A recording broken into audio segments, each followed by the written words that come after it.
Hello friends, नए video में आप लोग का स्वागत है।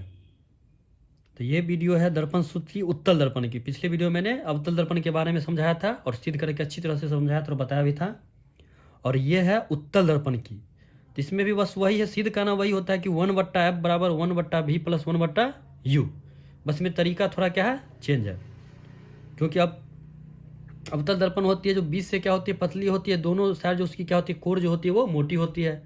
लेकिन उत्तल दर्पण में क्या होती है कि बीच में क्या होती है, मोटी होती है, और दोनों जो उसकी छोर होती है वो पतली होती है। तो बस यहाँ पे यही है। तो चलिए इस वीडियो में इसी के साथ आगे बढ़ते हैं। तो यहाँ पे ध्यान दीजिएगा कि सीध हमें यही करना है कि 1/f बराबर 1/v प्लस 1/u। जहाँ पे f जो हो गई फोकस दूरी है, v प्रतिबिंब की दूरी, और u हो गई वस्तु की दूरी। इतना तो मैंने पिछले वीडियो में भी समझाया था। अब चलते हम लोग फिगर की तरफ। एक तरफ से मतलब यहाँ मैंने फिर इसमें भी कुछ भाषा लिखी है जहाँ पे जरूर है, इसी की सहायता से आप फिगर बना सकते हैं। नहीं तो फिगर बनाना अगर सीख गए तो फिर भाषा लिखना आसान है। तो यहाँ पर पी है, क्या है, पी आपका क्या हो गया, ध्रुव है। एफ फोकस दूरी होती है, एफ जो होती है फोकस दूरी, नहीं फोकस दूरी स्मॉल एफ होती है, एफ क्या होती है, फोकस होती है, क्या होती है, फोकस। ठीक है। सी आपकी क्या हो गई, केंद्र।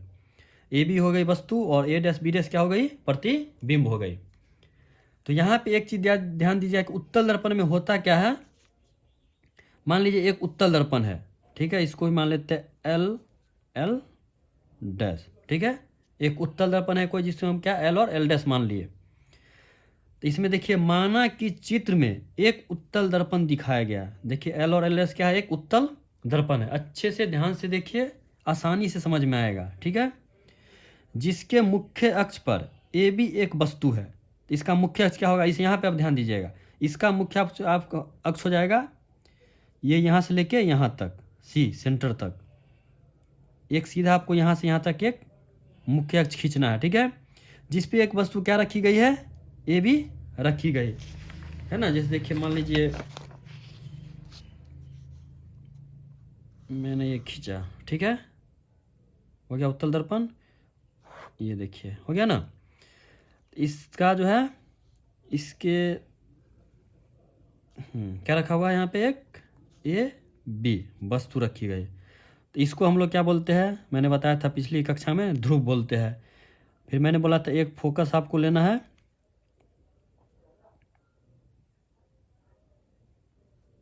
एक फोकस ले लिया मैंने, और यहाँ से यहाँ सेम दूरी पे आपको माप के क्या लेना है, एक आपका केंद्र हो जाएगा। ठीक है, बस केंद्र तक ही, इसको आगे नहीं ले जाना है। जब मापिएगा तो बस केंद्र तक ही रोक देना है इसको।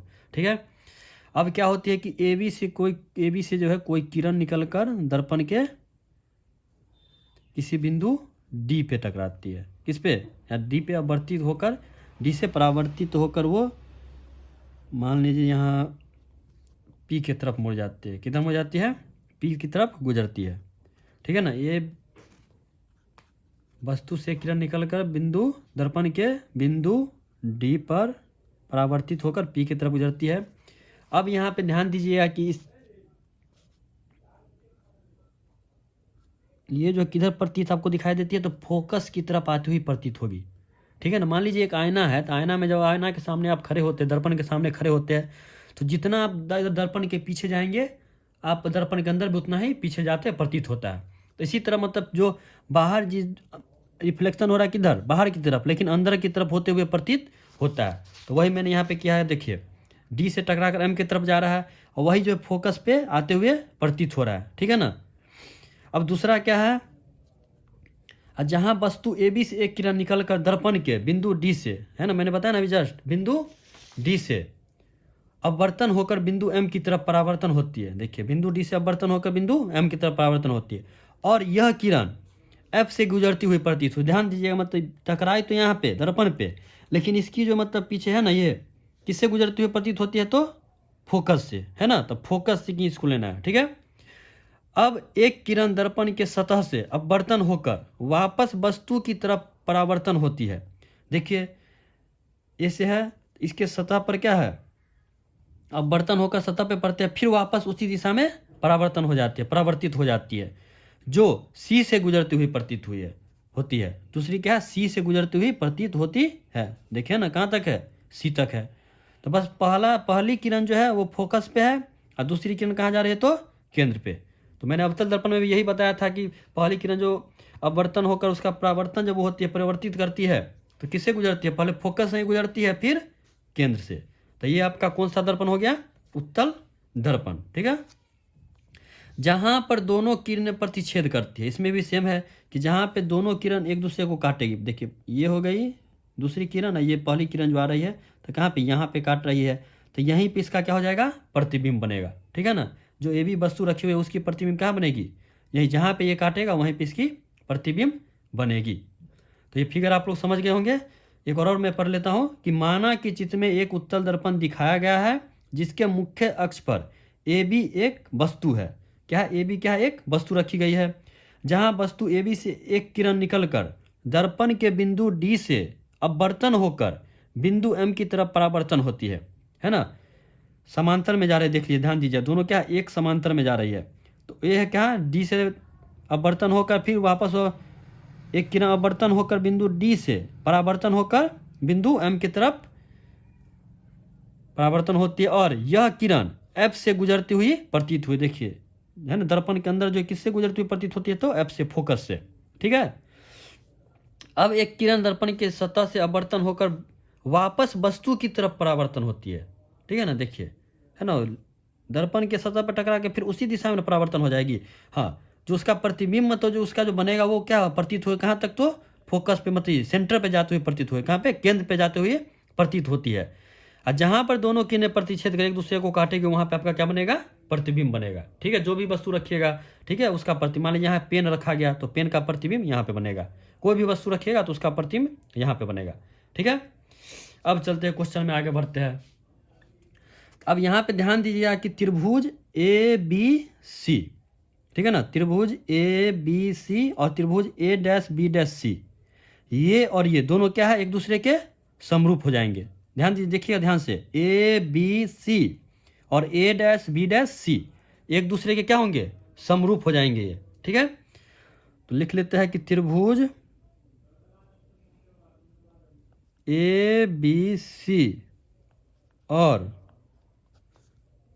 त्रिभुज ए डैश बी डैश सी क्या हो जाएंगे, समरूप है।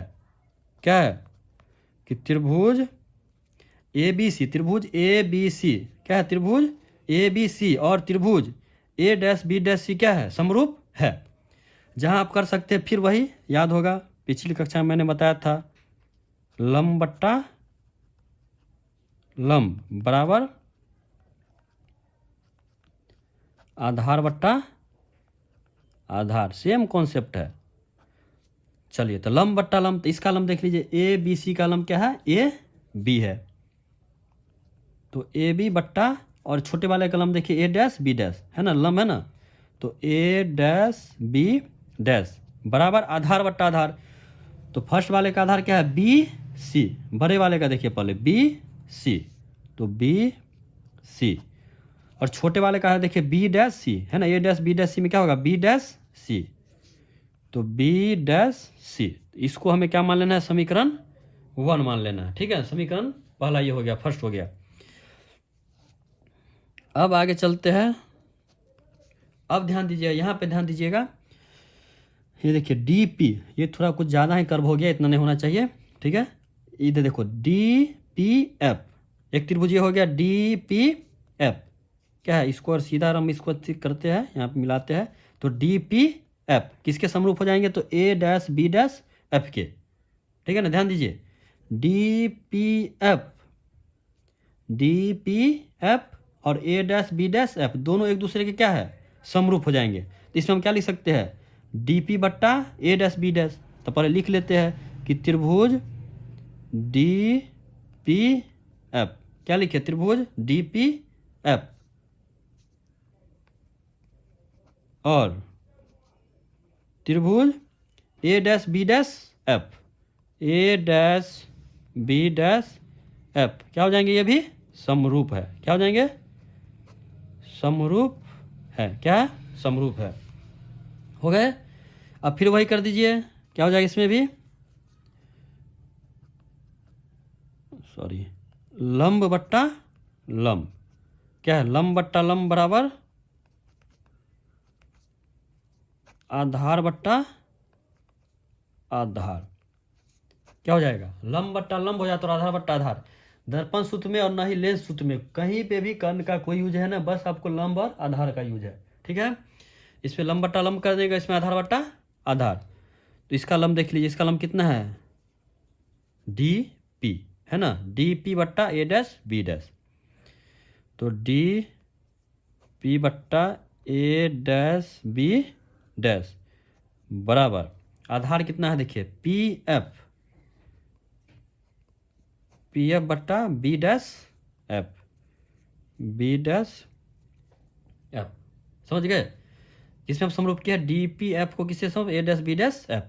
तो लंब बट्टा लंब तो डी पी बट्टा ए डैश बी डैश आधार, तो पी एफ इसका बड़े वाले का, छोटे वाले का बी डैश एफ कर दिए। अब फिर यहाँ पे एक चीज़ और फिर ध्यान दीजिए, तो दोनों समांतर रेखा में जा रहे समान है, तो ए बी बराबर डी पी। क्या हो जाएगा, ए बी बराबर डी पी, मतलब डी पी है जो किसके बराबर हो जाएगा, ए बी के बराबर हो जाएगा। तो यहाँ पर आप लिख सकते हो कॉमा देके कि ए बी बराबर क्या होगा, डी पी, मतलब डी पी जो है हम किसके बराबर ले सकते हैं, ए बी के बराबर। तो डी पी को हम क्या लिख सकते हैं, ए बी लिख सकते हैं।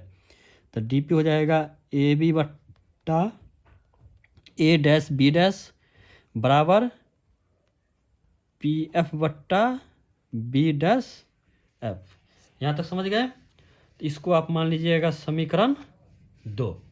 ठीक है, अब आगे बढ़ते हैं इसमें। अब ध्यान दीजिए समीकरण 2, तो यहाँ पर लिखेंगे समीकरण 1 और 2 को बराबर करने पर, बराबर करने देखिए ध्यान दीजिए कि समीकरण 1 और 2 को बराबर करेंगे तो ये समीकरण इसके बराबर, तो ए बी बटा ए डैश बी डैश और ए बी बटा ए तो कट जाएंगे, तो बच गया क्या, बी सी बटा B dash C, B C बट्टा बी डैश सी अब बराबर पी एफ बट्टा B dash F, P F बट्टा बी डैश एफ। समझ रहे हैं ना कि ए बी बट्टा A B A dash B dash और ए बी बट्टा ए डैश ये दोनों तो कैंसिल हो जाएंगे बराबर पे, तो बच गया क्या, बी सी बट्टा बी डैश सी बराबर क्या हो जाएगा, पी एफ बट्टा बी डैश एफ। अब फिर आप यहाँ पे ध्यान दीजिए, पिछले वीडियो मैंने समझाया था और इसमें भी मैं समझाने जा रहा हूँ, आप लोग को ध्यान दीजिएगा। याद होगा इंटीजर्स वाला कॉन्सेप्ट मैंने दिया था, नंबर लाइन। देखिए यहाँ 0 हो गया, तो दाहिने तरफ हम लोग जाते तो क्या होता है, ये धनात्मक होता है, और बाएं तरफ जब आते तो क्या होता है, ये ऋणात्मक होता है। तो मैंने अवतल दर्पण का जब समझा रहा था उसमें मैंने समझाया था कि उत्तल दर्पण जो हम समझाएंगे तो उसमें आपको निगेटिव और पॉजिटिव दोनों देखने को मिलेगा। तो यहाँ पर देखिए कुछ बाएं तरफ भी और कुछ दाएं तरफ भी है, तो जहाँ पे दाहिने तरफ होगा उसके प्लस के साथ जाएंगे, और जब बाएं तरफ यूज होगा तो माइनस के साथ। तो पी से बाएं तरफ माइनस के साथ, पी से और दाएं तरफ ले रहे तो प्लस के साथ। ठीक है, अब ध्यान दीजिए, तो हमें क्या चाहिए, पहले बी सी चाहिए। क्या चाहिए, बी सी चाहिए। तो मैंने बोला था आपको ध्रुव से ही लेना है, जिसको भी लेना है। तो बी सी हम किसको लिख सकते हैं, नहीं बी सी चाहिए, तो बी सी ये रहा, बी सी, ये तो बी डैश सी है। ठीक है, बी सी, तो इसको आप लिख सकते हैं पी बी या plus P C. Direct P B C तो हम नाम नहीं लिख सकते हैं, क्योंकि यहाँ पे ध्रुव तो यही है, तो यहीं से सबका होगा। यहाँ से यहाँ तक क्या हो गई, वस्तु की दूरी, यहाँ से यहाँ तक प्रतिबिंब की दूरी, यहाँ से यहाँ तक फोकस दूरी, और यहाँ से यहाँ तक केंद्र की दूरी, इसको त्रिज्या बोलते हैं, आर बोलते हैं, है ना। तो इसको हम लिख सकते हैं पी बी या प्लस पी सी। यहाँ बी सी चाहिए, तो P B plus P C, तो इसको हम कर सकते हैं P B plus P C बट्टा, और बी डैश अब सी चाहिए। देखिए अब है बी डैश सी, कितना चाहिए, बी डैश सी। तो अब यहाँ पे ध्यान दीजिएगा कि पी सी को अगर हम पी बी डैश से घटा देंगे तो हमें क्या मिल जाएगा, बी डैश सी। दे रहे हैं ना कि P C minus P B dash, तो क्या मिल जाएगा, बी डैश सी मिलेगा। बी डैश सी हमको चाहिए, तो अगर पी सी में से अगर हम पी बी डैश घटाते तो क्या मिलेगा, पी डैश सी। तो पी क्या चाहिए हमको, बी डैश सी, तो पी सी में से क्या घटाना है, पी बी डैश, तो P C minus P B क्या घटा दिए, डैश घटा दिए, हो गया बराबर। अब देखिए पी एफ, तो ये तो पहले से फोकस दूरी है ही, तो पी एफ को हम पी एफ ही छोड़ देते हैं, यहाँ पे तो कुछ करना ही नहीं है, पहले से दे रखा है। अब हमको बी डैश एफ है, देखिए फिर बी डैश एफ है, देखते सब में आ रहा है ना पी, मैंने बोला था ना सब में पी आएगा, ठीक है, इसमें भी पी है। अब देखिए बी डैश एफ, तो बी डैश एफ इतना हमको निकालना है, तो इसके लिए हम कर सकते हैं P F minus P B dash, यहाँ से यहाँ तक में सर इसको यहाँ से यहाँ तक हम घटा देते हैं, तो हमें क्या निकल जाएगा बी डैश, हमें चाहिए बी डैश एफ, तो करना क्या है कि P F minus P B dash, P F minus P B dash. कैसे देखिए यहाँ पे एक बार ध्यान दीजिएगा, मान लीजिए कि इतना लंबा, ठीक है, ए मान लिए, यहाँ पर सी मान लेते हैं, यहाँ बी, ठीक है ना। मान लीजिए हमको सी बी का दूरी चाहिए, किसका चाहिए सी बी का, तो हम कर सकते हैं ना कि ए बी माइनस ए सी, यहाँ से यहाँ तक घटा, यहाँ मान लीजिए कि ये दे दिया 10, ए सी दे दिया आपको 5, आपको बोला बी सी निकाल, 5 नहीं मान लीजिए 7 दे दिया, कितना दे दिया 7, डाल दीजिए ए बी माइनस ए सी, तो ए बी का मान 10 और माइनस 7 कितना हो गया 3, तो ये कितना निकल जाएगा 3। तो इस तरह से इसको हम लोग घटाते हैं, ठीक है। तो इसी तरह क्या हो जाएगा यहाँ पे P F minus B F बराबर, मतलब बी डैश एफ बराबर P F minus P B dash, तो बी डैश एफ निकल जाएगा। तो ये क्लियर है। तो अब आगे बढ़ते हैं। अब देखिए यहाँ पे मैंने बताया था ना कि जो बायां तरफ होगा उसको प्लस के साथ ले, माइनस के साथ ले जाएंगे, जो दाहिने तरफ होगा वो प्लस के साथ। देख लीजिए पी बी, तब पी बी, तब पी बी देखिए आपको बायां तरफ जा रहा मतलब निगेटिव होगा, तो पी बी हो गई वस्तु की दूरी, है ना, अब वस्तु की दूरी होती है यू, तो यू बायां तरफ है तो माइनस यू लिखेंगे, इसको क्या लिखेंगे यू, माइनस यू हो गया, प्लस अब पी सी, तो पी सी देखिए दाहिने तरफ ये पॉजिटिव ही लिखाएगा, तो पी से लेके सी तक क्या होती है, मैंने बताया था आर होती है, जिसको त्रिज्या बोलते हैं। देखिए केंद्र तक होगी ना, पी से लेके सी तक, उसको हम लोग आर से डिनोट करते हैं, किसे करते हैं आर से, तो प्लस आर त्रिज्या जिसको आप लोग बोलते हैं। अब देख ले फिर पी सी, तो आर ही हो जाएगा, माइनस पी वी डैश, तो पी वी डैश ये भी दाहिने तरफ है, तो पी वी डैश होती है प्रतिबिंब दूरी, तो प्रतिबिंब दूरी क्या है भी, तो भी का भी रह जाएगा, क्योंकि माइनस तो लगाना नहीं, दाहिने तरफ है। अब बराबर पी एफ, तो पी एफ देखिए ये भी दाहिने तरफ है, तो पी एफ को हम लोग फोकस दूरी बोलते हैं, एफ से डिनोट करते हैं, किससे करते हैं छोटे वाले एफ से फोकस दूरी। इसके बाद आपका क्या दे रखा है, फिर नीचे पी एफ है तो इसको भी एफ ले लीजिए, माइनस पी वी डैश, तो पी बी डैश इसको बोलते हैं प्रतिबिंब दूरी, जिसको भी से डिनोट करते हैं, तो ये क्या हो जाएगा भी। हो गया क्लियर है। सिर्फ एक ही निगेटिव में गया, कौन गया है तो यू सिर्फ गया है आपकी वस्तु की दूरी, बाकी सब क्या है पॉजिटिव में है। ये तो माइनस तो पहले से मैंने घटा रखा है तो वो है।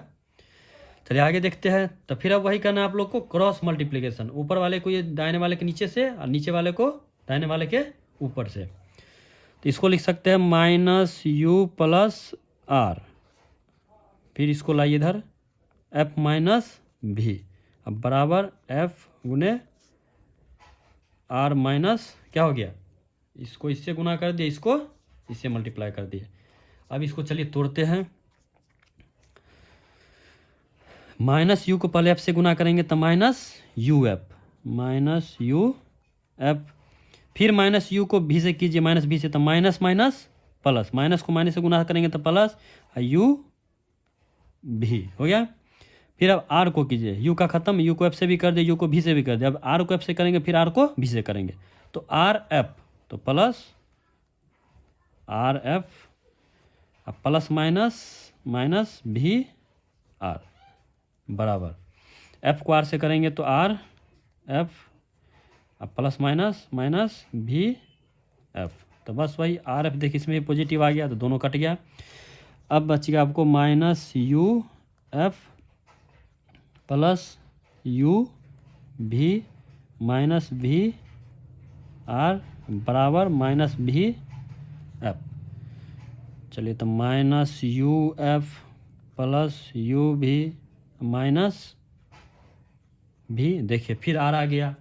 तो आर के लिए मैंने पिछली वीडियो में भी समझाया था आपको अवतल दर्पण वाले में कि एफ बराबर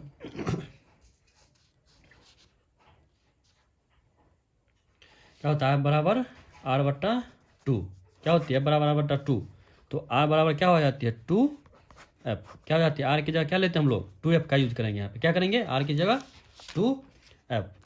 तो आर की जगह क्या ले लेंगे यहाँ पे 2f ले लिए।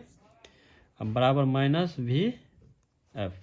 अब देखिए तो minus U F plus you भी, अब बराबर है माइनस वी एफ। फिर इधर माइनस में इसका साइड चेंज करेंगे तो प्लस 2v एफ। क्या हो गया, माइनस 2v भी 2f, इसको 2v एफ भी बोल सकते हैं। तो माइनस 2v एफ है, साइड चेंज करेंगे तो प्लस 2v एफ हो गया। तो minus U F plus you भी बराबर, अब देखिए भी 2v एफ में से एक v एफ घट गया तो कितना बच गया, सिर्फ v एफ बच गया।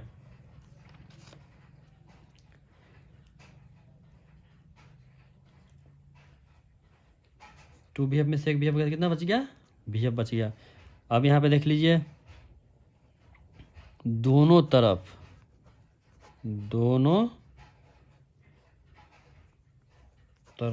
यू वी एफ से क्या करना, अब भाग देना है।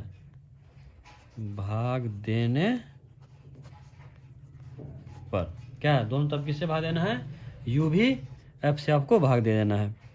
तो माइनस यू एफ बट्टा यू भी एफ प्लस यू भी बट्टा यू भी एफ। अब बराबर क्या हो जाएगा, भी एफ बट्टा यू भी एफ, है ना। तो इसको काट दीजिए, यू एफ यू भी क्या, वी एफ क्या कट गया, भी और एफ, तो भी एफ कट गया। कितना बच गया इधर, माइनस 1 बट्टा भी प्लस 1 बट्टा एफ, अब बराबर 1 बट्टा यू। कितना बच गया, यू एफ कट गया तो कितना बच गया, माइनस 1 बट्टा भी, इसमें 1 बट्टा एफ बचा, इसमें 1 बट्टा क्या बच गया, यू बच गया। जब वी एफ कट गया तो अब इसको आप अरेंज कर सकते हैं। तो 1 बट्टा एफ को इधर ही रहने दीजिए और साइड चेंज कर दीजिए भी का, तो 1 बट्टा यू और प्लस 1 बट्टा भी, इधर माइनस में है, साइड चेंज करेंगे तो प्लस 1 बट्टा भी। तो इसको हम लिख सकते हैं 1 बट्टा एफ बराबर 1 बट्टा भी प्लस 1 बट्टा यू। तो ये रहा आपका उत्तल दर्पण सूत्र। तो यहाँ पे देख रहे हैं अवतल दर्पण में मैंने समझाया था, तो कॉन्सेप्ट लगभग का यहाँ से एक समान आ रहा है, इसका भी यहीं से मतलब बराबर हो गया है ना। यहाँ से जैसे मल्टीप्लाई ये कटा, मल्टीप्लाई करके क्या दोनों का कॉन्सेप्ट एक ही दिशा में आ गया। तो बस इसमें थोड़ा फिगर का है, तो उम्मीद करते हैं आप लोग को अच्छी तरह से ये वीडियो समझ में आ गया होगा। और हाँ, आप लोग मतलब ये जो भाषा लिखनी ही पड़ेगी, इसलिए मैंने अच्छी तरीके से लिखा है इसको। तो आप लोग इसका स्क्रीनशॉट भी रख सकते हैं, जिससे आपको पढ़ने में आसानी होगी। और जो लोग इस वीडियो पे पहली बार आए हैं तो वो लोग जाके एक बार पहले दर्पण सूत्र का जो अवतल दर्पण का मैंने करवाया हुआ है उसको पहले आप लोग एक बार जाके देख ले, फिर एक बार उत्तल दर्पण का आप लोग देखिए। तो मिलते हैं फिर अगले वीडियो में। अब जो होगा आपका वो होगा लेंस सूत्र से होगा, ठीक है। तो दोनों लेंस सूत्र में भी दो है, एक हो गया उत्तल लेंस और एक अवतल लेंस, तो दोनों का भी मैं करवा दूंगा। तो मिलते हैं अगले वीडियो में, धन्यवाद।